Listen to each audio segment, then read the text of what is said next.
প্রতিবেশী দুই রাষ্ট্র ভারত ও বাংলাদেশের দীর্ঘদিনের অবকাঠামোগত সহযোগিতার চাকা হঠাৎই থমকে যেতে শুরু করেছে।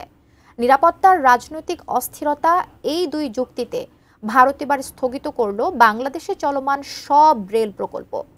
এখন প্রশ্ন, ঠিক কোন কারণে ভারতের এমন সিদ্ধান্ত? সেই বিষয়ে বিস্তারিত জানাচ্ছেন ইশতিয়াক হোসেন।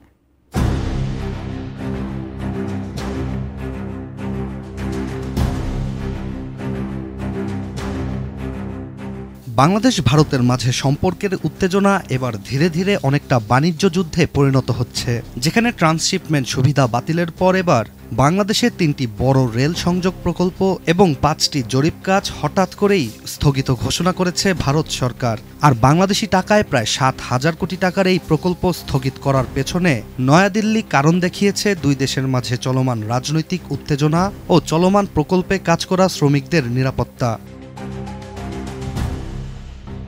ভারতের এই নতুন ঘোষণার কথা উঠে এসেছে দেশটির স্থানীয় গণমাধ্যম বিজনেস লাইনের একটি প্রতিবেদনে, যেখান থেকে জানা যায় আখাউড়া আগরতলা রেল সংযোগ, খুলনা মংলা রেল সংযোগ এবং ঢাকা টঙ্গী জয়দেবপুর সম্প্রসারণ, এই 3টি প্রকল্পই ভারতীয় সহযোগিতায় নির্মাণাধীন ছিল।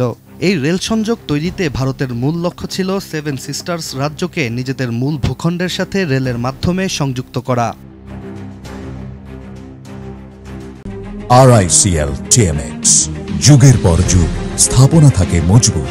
যার জন্যই আখাউড়া আগরতলা রেল সংযোগ প্রকল্পে মোট 12.24 কিলোমিটার রেল লাইন নির্মাণের কথা ছিল, যার মধ্যে 6.78 কিলোমিটার অংশই ভারতের ভেতরে পড়েছে। আর এই প্রকল্পে ভারত সরকারের অনুদান ছিল প্রায় 400 কোটি রুপি। অন্যদিকে খুলনা থেকে মোংলা বন্দরের সাথে যুক্ত ব্রডগেজ রেল লাইন প্রকল্পের খরচ ধরা হয়েছিল প্রায় 3,300 কোটি রুপি। এই রুটের মাধ্যমে বাংলাদেশের দ্বিতীয় বৃহত্তম সমুদ্র বন্দর মংলার কার্যকারিতা বাড়ানোর কথা ছিল। আর এই প্রকল্পে ভারত সাহায্য করে কারণ এই বন্দরের একটি টার্মিনাল পরিচালনার অধিকার রয়েছে ভারতের। এছাড়া ঢাকা টঙ্গী জয়দেবপুর প্রকল্পের কাজও চলছিল ভারতীয় এক্সিম ব্যাংকের সহায়তায়, কিন্তু এই প্রকল্পের কাজ গত বছর পর্যন্ত অগ্রসর হয়েছে মাত্র 50%। বাংলাদেশের বিভিন্ন অঞ্চলে আরও রেল সংযোগ স্থাপনের জন্য সম্ভাব্য 5টি রুটে জরিপ কাজও চলছিল, কিন্তু এ সব কিছুই বর্তমানে বন্ধ। বিজনেস লাইনের প্রতিবেদনটিতে নাম প্রকাশে অনিচ্ছুক কয়েকজন ভারতীয় কর্মকর্তারা জানিয়েছেন, বাংলাদেশের বর্তমান পরিস্থিতি বিবেচনা করে সেখানে আর কোনো নির্মাণ উপকরণ বা অর্থায়ন পাঠানো হচ্ছে না। তাদের মতে প্রকল্পগুলো পুনরায় শুরু করতে বাংলাদেশের রাজনৈতিক পরিবেশের স্থিতিশীলতা প্রয়োজন। এছাড়া বাংলাদেশে চলমান প্রকল্প স্থগিত করে ভারত এখন বিকল্প কৌশলের দিকে নজর দিচ্ছে, যেখানে দেশটির পরিকল্পনায় রয়েছে উত্তরপ্রদেশ ও বিহারের নিজস্ব রেল অবকাঠামোকে দ্বিগুণ বা 4 গুণ করা।